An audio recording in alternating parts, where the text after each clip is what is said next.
அகிலம் நேய சொந்தங்கள் அனைவருக்கும் வணக்கம். இது காலை நேர தலைப்புச் செய்திகள். உள்ளூராட்சி மன்ற தேர்தலுக்கான வேட்பு மனுக்களை மீளக் கோருவதற்கு தீர்மானம் மேற்கொள்ளப்பட்டுள்ளது. நேற்று இடம்பெற்ற கட்சித் தலைவர்களது கூட்டத்தில் இந்த தீர்மானம் மேற்கொள்ளப்பட்டுள்ளது. எதிர்வரும் 2025ஆம் ஆண்டின் ஆரம்ப பகுதியில் உள்ளூராட்சி மன்றங்களுக்கான தேர்தலை நடத்துவதற்கு தீர்மானித்துள்ளதாக அமைச்சர் விஜித ஹேரத் அண்மையில் தெரிவித்திருந்தார். எனினும் ஏற்கனவே கோரப்பட்ட வேட்பு மனுக்களை கொண்டு தேர்தலை நடத்துவதா அல்லது புதிய வேட்பு மனுக்களை கோருவதா என்பது தொடர்பில் அனைத்து கட்சி தலைவர்களுடன் கலந்துரையாடிய பின்னர் தீர்மானிக்கப்படும் என்று அவர் அறிவித்திருந்தார். இந்த கலந்துரையாடலின் முடிவில் அனைத்து கட்சி தலைவர்களும் இணைந்து இந்த தீர்மானத்திற்கு உடன்பட்டுள்ளதாக தெரிவிக்கப்படுகிறது.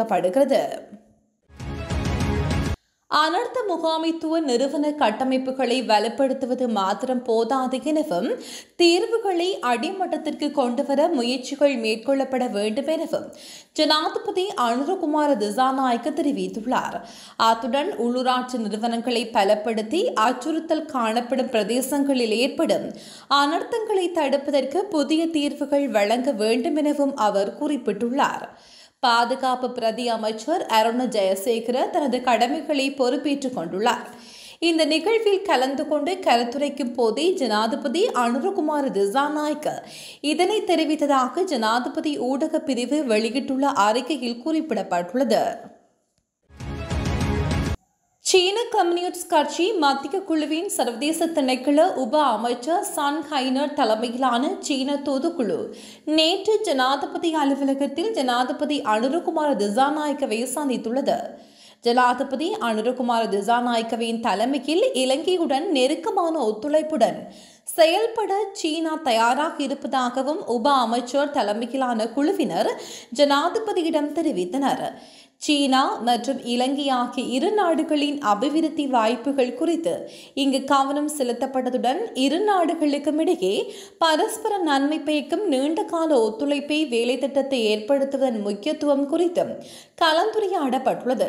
முதலீட்டு ஊக்குவிப்பு, தொழில்நுட்ப பரிமாற்றம், டிஜிட்டல் மயமாக்கல் மற்றும் கிராமிய பொருளாதாரத்தை மேம்படுத்துதல் உள்ளிட்ட பல்வேறு அபிவிருத்தி முயற்சிகளில் இலங்கைக்கு ஆதரவளிக்க சீனா தயாராக இருப்பதாக தூதுக்குழுவினர் தெரிவித்தனர்.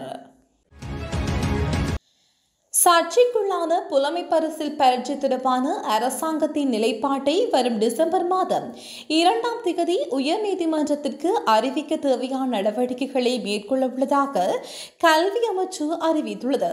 பரீட்சை வினாத்தாள்களில் கேள்விகள் கசிந்தமை தொடர்பில் ஆராய்ந்து 3 குழுக்களின் பரிந்துரைகளின் அடிப்படையில் அரசாங்கத்தின் நிலைப்பாடு அமையும் எனவும் அமைச்சின் மூத்த அதிகாரி ஒருவர் தெரிவித்துள்ளார். மேலும் அந்த குழுக்களின் அறிக்கையை கருத்தில் கொண்டு அரசாங்கத்தின் நிலைப்பாட்டை உயர்நீதிமன்றத்திற்கு தெரிவிப்பதற்கு தேவையான நடவடிக்கைகளை சட்டமா அதிபர் மேற்கொள்வார் எனவும் அமைச்சு தெளிவுபடுத்தியுள்ளது.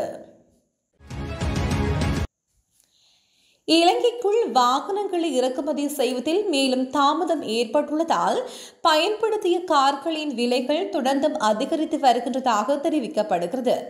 இந்த நிலை தொடருமானால் வாகன விலைகள் மேலும் உயரலாம் எனவும் வாகன விற்பனையாளர்கள் சுட்டிக்காட்டுகின்றனர். தற்போதைய நாடாளுமன்றத்தில் அங்கம் வகிக்கும் ஒவ்வொரு உறுப்பினரும் தாம் மக்களின் பிரதிநிதிகள் என்பதை மறக்கக்கூடாது என்று பிரதமர் ஹரிணி அமரசூரிய தெரிவித்துள்ளார். நாம் இந்த நாடாளுமன்றத்தில் எதற்காக இருக்கின்றோம் என்பதை முதலில் புரிந்து கொள்ள வேண்டும். நாடாளுமன்றத்தில் அதிக பெண் பிரதிநிதித்துவத்துடன் 22 பெண் உறுப்பினர்கள் உள்ளார்கள். 225 இடங்களில் 162 இடங்கள் புதிய உறுப்பினர்களால் நிரப்பப்பட்டன. புதிய உறுப்பினர்களின் எண்ணிக்கை அதிகரிப்பதற்கான காரணத்தை நாம் புரிந்து கொள்ள வேண்டும். நாடாளுமன்றம் என்று அழைக்கப்படும் இந்த உயர்மன்றம் கடந்த காலங்களில் மக்கள் வெறுப்பை பெற்றது. நாடாளுமன்ற உறுப்பினர்கள் அனைவரும் நிராகரிக்கப்பட்டனர். 225 பேரும் தேவையில்லை என்று மக்கள் கருதினார்கள். இதுபோன்ற கருத்துக்களின் அடிப்படையில் மக்கள் இந்த நாடாளுமன்றத்தை பொதுத் தேர்தலினூடாக உருவாக்கினார்கள். எனவே நாம் பொதுமக்களின் பிரதிநிதிகள் என்பதை மறந்துவிடக்கூடாது. அமைச்சர், பிரதி அமைச்சர் பதவிகள் எதுவாக இருந்தாலும் நாம் மக்களின் பிரதிநிதிகள் என்பதை நினைவில் கொள்ள வேண்டும் எனவும் குறிப்பிட்டுள்ளார். மாவீரர் தினத்தை முன்னிட்டு வடமராட்சி கிழக்கு இளைஞர்களின் ஏற்பாட்டில் இரத்த தான முகாம் ஒன்று நடத்தப்பட்டுள்ளதை குறித்து இந்த நிகழ்வானது வடமராட்சி கிழக்கு மருதங்கேணி வடக்கு கிராம அபிவிருத்தி சங்க வளாகத்தில் நேற்று காலை 9 மணி தொடக்கம் மாலை 3 மணி வரையிலும் இளைஞர்கள் தன்னார்வலர்கள் பங்களிப்புடன் இடம்பெற்றுள்ளது. இந்த இரத்த தான முகாம் எமது விடுதலைக்காக உயிர்களை தியாகம் செய்த மாவீரர்களின் நினைவாக ஒரு துளி குருதி கொடுப்போம் வாரீர் எனும் தொனிப்பொருளில் முன்னெடுக்கப்பட்டுள்ளது. வெளிநாடு செல்ல ஆசைப்பட்ட யாழ்ப்பாண இளைஞர்கள் 3 முகவர்களினால் ஏமாற்றப்பட்டு ரஷ்ய ராணுவத்தின் கூலிப்படையில் இணைக்கப்பட்டுள்ளதாக உறவினர்கள் பரபரப்பு தகவலை வெளியிட்டுள்ளனர். வெளிநாடுகளுக்கு அனுப்பும் முகவர்களினால் குருநகர் பகுதியைச் சேர்ந்த 2 இளைஞர்களே ரஷ்ய ராணுவ கூலிப்படையில் இணைக்கப்பட்டுள்ளனர். முகவர்கள் அவர்களை ஏமாற்றி ரஷ்ய ராணுவத்தின் வெளிநாட்டு கூலிப்படையில் இணைத்துள்ளதாகவும் இளைஞர்களின் உறவினர்கள் கோரிக்கை விடுத்துள்ளனர். எனவே அரசாங்கம் உடனடியாக தலையிட்டு அவர்களை மீட்க நடவடிக்கை எடுக்க வேண்டும் எனவும் உறவினர்கள் கோரிக்கை விடுத்துள்ளனர். லட்சக்கணக்கான பணத்தை செலவழித்து வெளிநாடு செல்லும் ஆசையில் முகவர்களை அணுகிய நிலையில் ஐரோப்பிய நாட்டுக்கு அனுப்பி வைப்பதாக முகவர்கள் ஏமாற்றியுள்ளார்கள். இந்த நிலையில் அங்கிருந்து கண்ணீருடன் குறித்த இளைஞர்கள் தங்கள் குடும்பத்தினருக்கு தகவல் அனுப்பியதாகவும் சமூக வலைதளங்களில் தகவல்கள் வெளியாகியுள்ளது. கொழும்பு தெமட்டகுட பிரதேசத்தில் உள்ள கட்டடம் ஒன்றில் தீ விபத்து ஏற்பட்டுள்ளதாக போலீசார் தெரிவித்தனர். இந்த தீ விபத்து நேற்று பிற்பகல் இடம்பெற்றுள்ளது. தீ விபத்தின் போது உயிர் சேதங்கள் எதுவும் ஏற்படவில்லை எனவும் போலீசார் தெரிவித்தனர். மாநகர சபையில் தீயணைப்பு படையினர் இணைந்து தீப்பரவலை கட்டுப்படுத்தியுள்ளனர். எனினும் தீ விபத்துக்கான காரணம் இதுவரை கண்டறியப்படவில்லை எனவும் போலீசார் மேலும் தெரிவித்தனர். கொழும்பு கிராண்ட் பாஸ் போலீஸ் பிரிவுக்குட்பட்ட ஒரு கொடவத்த பிரதேசத்தில் இளைஞன் ஒருவன் அடித்து கொலை செய்யப்பட்டுள்ளதாக போலீசார் தெரிவித்துள்ளனர். கொழும்பு வெள்ளம்பிட்டிய பிரதேசத்தைச் சேர்ந்த 17 வயதுடைய இளைஞனே கொலை செய்யப்பட்டுள்ளார். ஒரு குடவத்த பிரதேசத்தில் ஒரு தரப்பினருக்கு இடையே ஏற்பட்ட தகராறில் பலத்த காயமடைந்த இளைஞன் வைத்தியசாலையில் அனுமதிக்கப்பட்ட பின்னர் உயிரிழந்துள்ளதாக போலீசார் தெரிவித்தனர். இந்த தகராறின் போது காயமடைந்த 16 வயதுடைய சிறுவன் ஒருவனும் கொழும்பு தேசிய வைத்தியசாலையில் அனுமதிக்கப்பட்டுள்ளதாக போலீசார் மேலும் தெரிவித்துள்ளனர். 25 லட்சம் ரூபாய் பெறுமதியான போதைப் பொருட்களுடன் 5 பல்கலைக்கழக மாணவர்கள் நேற்று கைது செய்யப்பட்டுள்ளதாக நுகைக்குடை ஊழல் தடுப்பு பிரிவினர் தெரிவித்துள்ளனர். நுகைக்குடை ஊழல் தடுப்பு பிரிவினருக்கு கிடைத்த தகவலின் அடிப்படையில் கொழும்பு மாலம்பை பகுதியில் உள்ள தனியார் பல்கலைக்கழகம் ஒன்றுக்கு அருகே மேற்கொள்ளப்பட்ட சுற்றிவளைப்பில் சந்தேக நபர்கள் கைது செய்யப்பட்டுள்ளனர். கைது செய்யப்பட்டவர்கள் கொழும்பு மற்றும் அதனை அண்டிய பகுதிகளில் உள்ள பல்கலைக்கழக மாணவர்களை இலக்கு வைத்து போதைப் பொருட்களை விற்பனை செய்து வந்துள்ளதாக விசாரணையில் தெரிய வந்துள்ளது.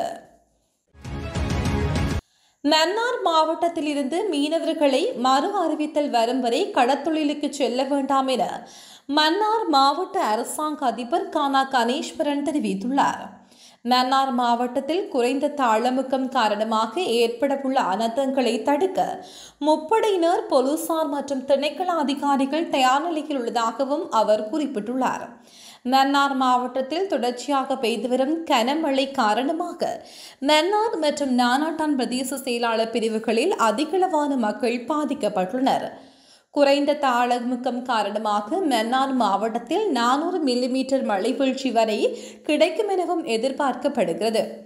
அனர்த்தத்தை தடுக்க மன்னார் மாவட்டத்தில் முப்படையினர் போலீசார் மற்றும் திணைக்கள அதிகாரிகள் நடவடிக்கைகளை மேற்கொண்டு வருகின்றனர்.